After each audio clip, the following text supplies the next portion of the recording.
Es ist einfach ein Teil von mir, der mich komplett macht. Und es gibt dir einfach eine andere Möglichkeit zu sein.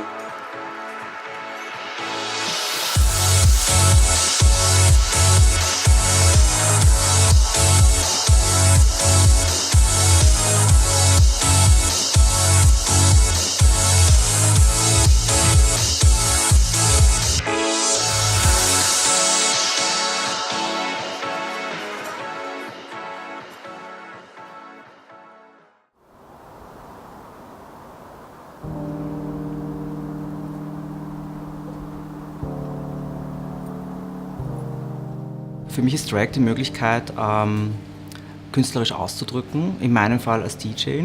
Und es gibt mir die Möglichkeit, all das zu machen, was ich zum Beispiel als Klaus nicht machen würde. Also an Drag fasziniert mich persönlich, glaube ich, am meisten diese Kunstfertigkeit in der Verwandlung und im Schauspiel.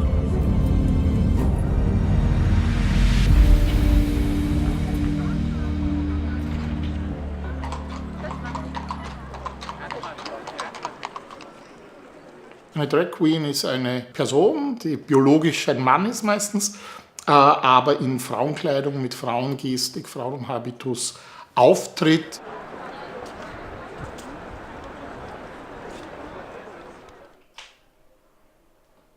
Verkleidet habe ich mich mein ganzes Leben schon.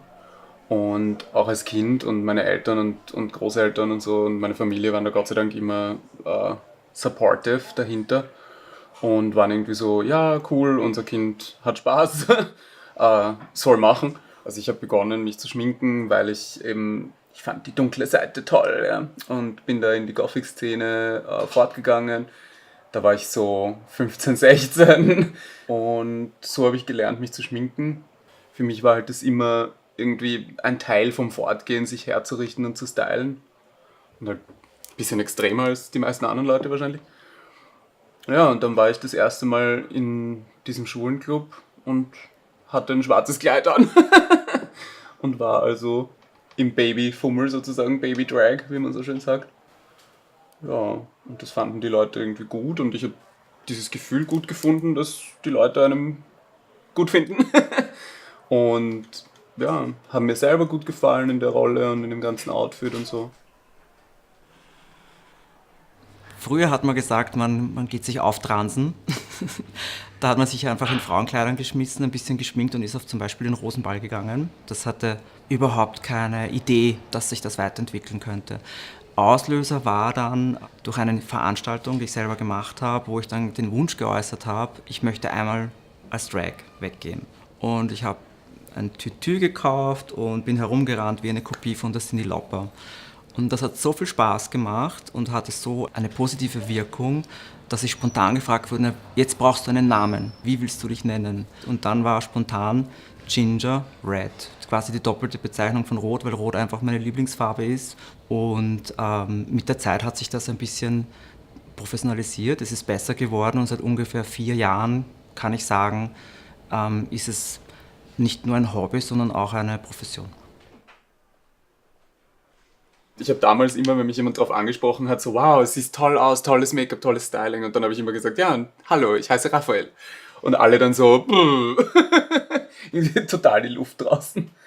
Und dann haben wir irgendwie so gescherzt über eine Drag Queen in Deutschland, die heißt Tatjana Taft. Und das ist halt praktisch derselbe Schmäh, ne? Also derselbe Joke. Und das habe ich irgendwie lustig gefunden. Dann sind wir da am Balkon gesessen und haben das weitergespielt. Und einer von uns beiden, und wir wissen nicht mehr wer, hat gesagt, Tamara Mascara. Und dann beide so, wow, das ist irgendwie ziemlich cool. Dann sind wir wieder mal fortgegangen und haben uns halt an das erinnert und haben eigentlich den Namen als Witz die ganze Zeit verwendet. Und die Leute waren so, oh, wow, Tamara Mascara, fantastisch.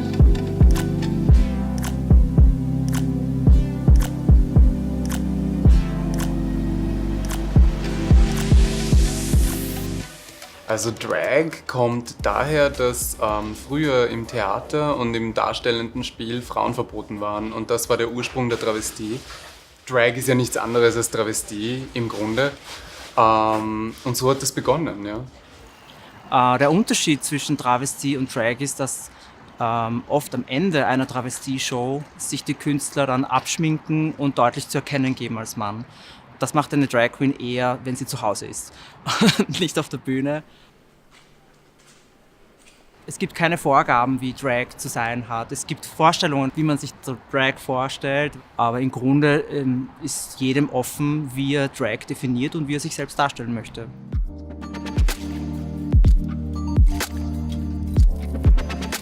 Also die Ginger ist schon eine eigene Persönlichkeit, aber trotzdem ist sie Teil von mir. Also die Ginger ist ja auch eine Erscheinung, die weiß sich zu inszenieren, die fällt auf, die kann jetzt nicht introvertiert sein und irgendwo im Eck sitzen, das geht gar nicht. Ja. Ich könnte es jetzt nicht mehr so trennen, weil mit der Zeit verwischt das auch ein bisschen, es verschwimmt und die Ginger gibt dem Klaus auch im Alltag ein bisschen Mut, in Situationen was zu tun, was ich vielleicht früher nicht gemacht hätte. Ich glaube, das ist schon wichtig, dass man sich da im Klaren ist, okay, bei aller Freude und bei aller Kunst ist es trotzdem ich mit einem Kostüm. Man hat dieses Bühnengesicht und die Bühnenmaske und die Bühnenhaare und die Glitzerkostüme und das gibt dir einfach eine andere Möglichkeit zu sein und Dinge auszudrücken. Und wenn du jetzt sozusagen plano bist und ohne Glamour und ohne Glanz und ohne Glitzer, es wäre ja auch seltsam. Irgendwie. Dann gehst du auf die Bühne, schaust irgendwie aus wie jeder normale Mensch und führst dich auf einmal komplett arg auf. Sind wir auch so, She's weird.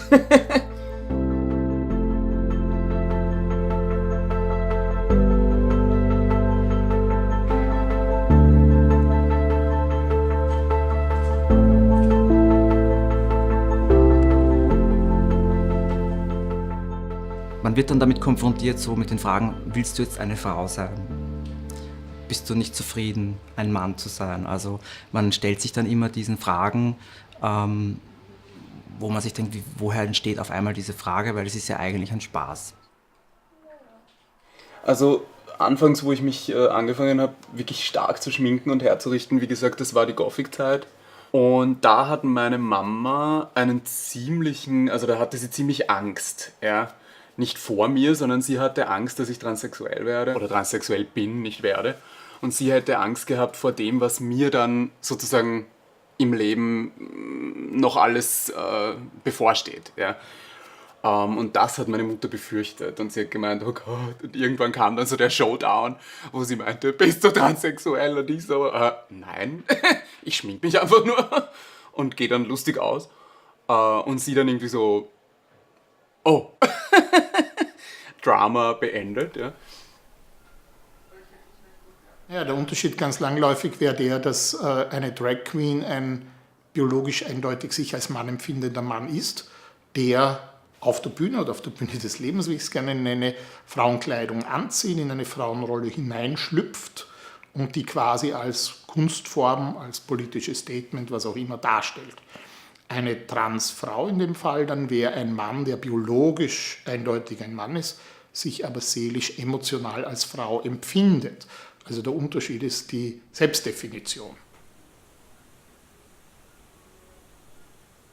In der Familie hat es ein bisschen gedauert, bis man wirklich verstanden hat, das ist eine Ausdrucksform. Das hat jetzt nichts mit einer Geschlechtsidentität zu tun, die irgendwie verwirrt ist, sondern es ist einfach so, das ist ein Ausdruck, es ist eine Kunstform und das tue ich, weil es mir Spaß macht.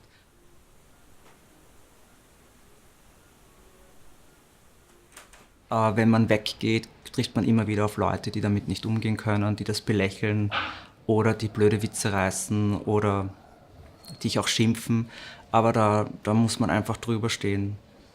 Und ich denke mir, je selbstbewusster man an die Sache rangeht, umso weniger Angriffsfläche gibt es. Es gab nur einmal eine Situation, wo wir vor einem Club gestanden sind und andere Besucher haben gemeint, sie müssen sich da jetzt wirklich ungut benehmen und haben sich sehr derb geäußert.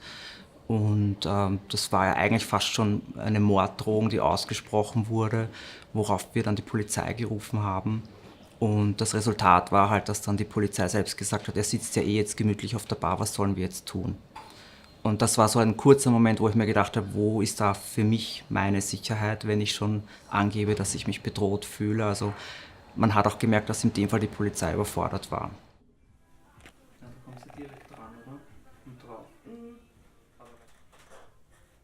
das passiert und es kommt vor und es ist sehr unangenehm, weil eigentlich macht man nur das, was man gerade gerne machen will und ist irgendwie sehr friedfertig unterwegs. Und dann gibt es halt Leute, die es unbedingt notwendig finden, dir ihre Meinung aufzudrücken. Aber die meiste Kritik, und ich glaube, das ist oft so, und das ist manchmal, glaube ich, auch gar nicht so schlecht, erreicht einen selber nicht. Sondern das geht dann so durch die Blume an meine Mutter zum Beispiel, ja, so an der Supermarktkasse. Ja, wir haben ihren Sohn gesehen, wo du schon raushörst, hihi, haha, ja. Aber im Endeffekt ist es mir auch ziemlich scheißegal, ob es jemandem gefällt oder nicht. Weil, wenn ich auf meiner Bühne stehe, habe ich 2000 Leute vor mir stehen, die sagen Bravo. Mir persönlich hilft es sehr, mich zur Wehr zu setzen. Das hilft mir psychisch sehr. Sobald ich gesagt habe, leck mich oder halt die Fresse, und sozusagen gegengesteuert habe, bin ich eigentlich im Nachhinein nie wirklich, also hatte ich in mir keinen Konflikt mehr. Weil für mich war das in diesem Moment dann wieder ausgeglichen und ich habe es dir gegeben und die Sache war erledigt. Naja, Drag Queens stellen natürlich einmal das Mann-Frau-Gefüge, eine Dichotomie in Frage. Geschlecht ist etwas, was für viele Männer und viele Frauen auch etwas sehr Ernstes ist. Die Geschlechterstereotypen sind ja auch heutzutage noch massiv da. Und das ist für viele Menschen mit Bedrohung und mit Angst und mit viel Druck verbunden. Und so gesehen finde ich Drag Queens eine tolle Methode, denn es ist ein ernstes Thema, das sie sehr lustvoll und sehr, sehr spaßig oft auch kunstvoll hinterfragen und thematisieren. Und ich glaube, dass dadurch viele Menschen, die so in einem Geschlechterpanzer für sich selber drinnen stecken, dass diese Menschen, die sich dem Thema dann leichter öffnen können. Und das, glaube ich, ist zum Vorteil der Gesellschaft.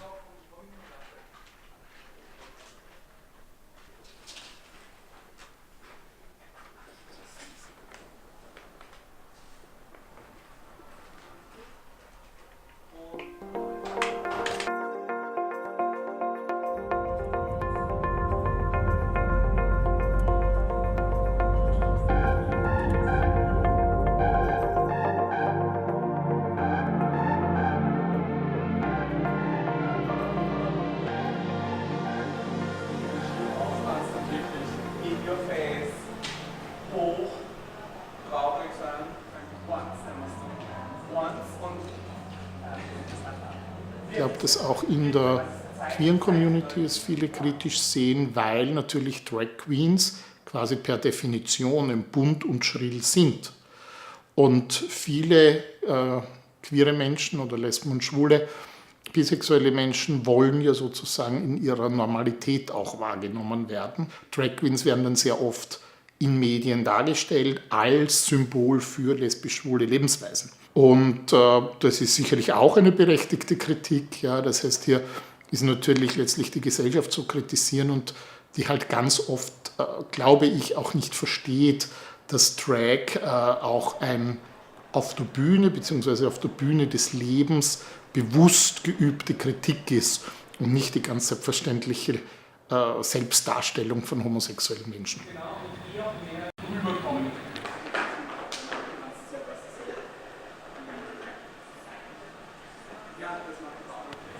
Gebt ihnen Gas und gebt ihnen Ausdruck.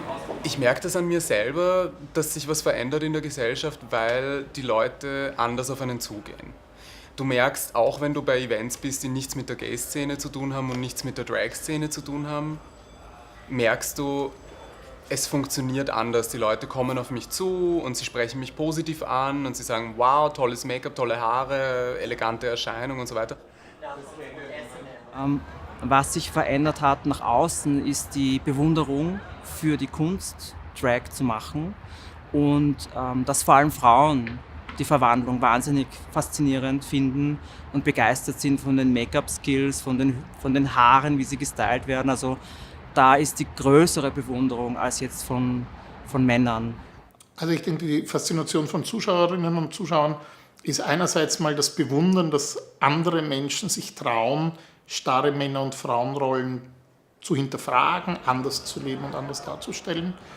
Manchen wird sicher auch einfach die künstlerische Darbietung gefallen.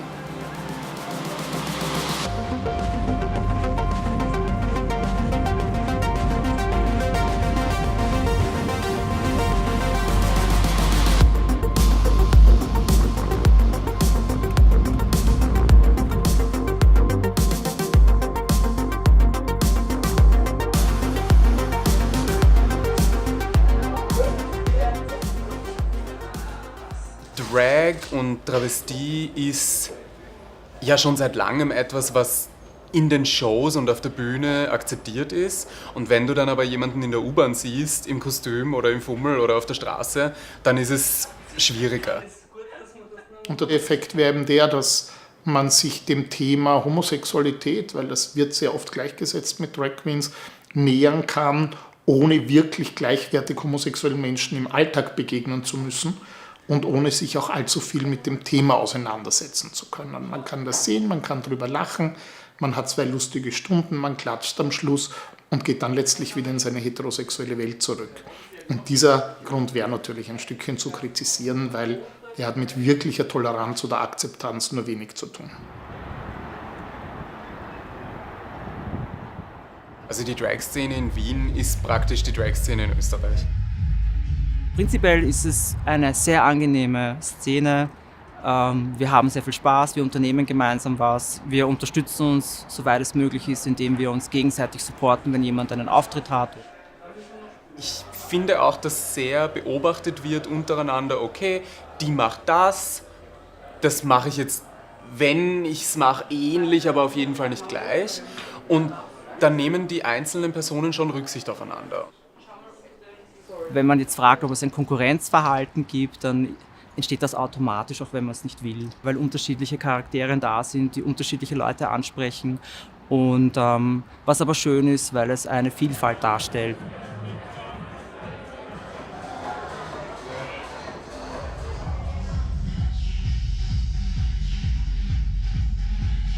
Es sind schon oft auch, wie wir sagen, Baby-Drags dazugekommen, die wir einfach unterstützt haben, mit denen wir weggegangen sind. Und es ist einfach schön zu sehen, dass man was zurückgeben kann oder andere unterstützen kann. Mir geht persönlich das Herz auf, ja, wenn ich andere gute Performer und gute Schauspieler und gute Drags sehe. Und man sieht immer mehr junge Burschen, die das Selbstbewusstsein haben, diese feminine Seite nicht nur zu zeigen, sondern zu übertreiben und rauszukommen mit dem, die dann aber auch diese schöne Erfahrung wieder kriegen, dass die Leute das gut heißen und toll finden und das stärkt die wieder. Das liebe ich halt auch so dran. Ich finde, es ist wichtig zu leben, was einem erfüllt, und wenn einem Drag Spaß macht, dann soll man es tun.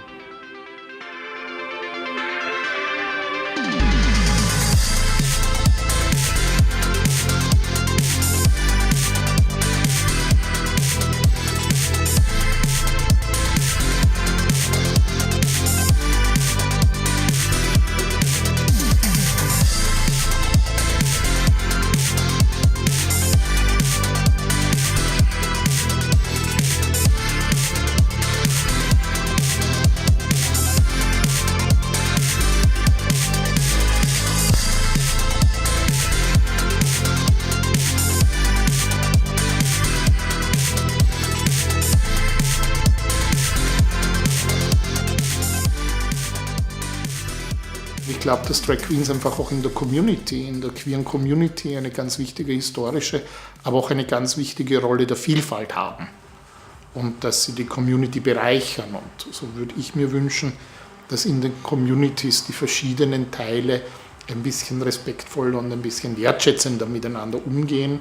Also ich glaube, hier haben wir ganz schön gesehen, dass wir auch nicht zu viel kategorisieren sollen, sondern lieber Menschen als auch spannenden Kunstfiguren offen begegnen und schauen, was ist da für mich drinnen an Auseinandersetzung mit dieser Person, was kann ich da und jede einzelne von uns, was kann ich da lernen davon, wo regen sich vielleicht auch Widerstände in uns selber, ja, und diese Widerstände haben aber dann wenig mit der Person und meistens ganz viel mit uns selber zu tun.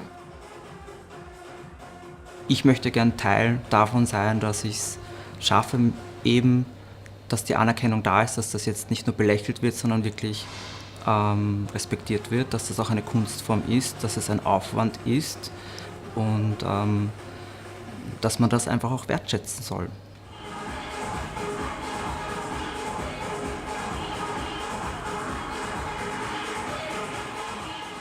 Ich habe das Gefühl, dass es nach 10 Jahren, in denen ich Drag gemacht habe, eigentlich jetzt erst wirklich losgeht und Sinn ergibt. Also die Events, die ich mache, haben Hand und Fuß und sind in einer Größe angekommen, die wirklich toll ist. Und ich habe meine eigene Wimpernkollektion und habe eine Szene um mich herum und Leute, die das unterstützen und es ist echt super. Getting emotional, okay.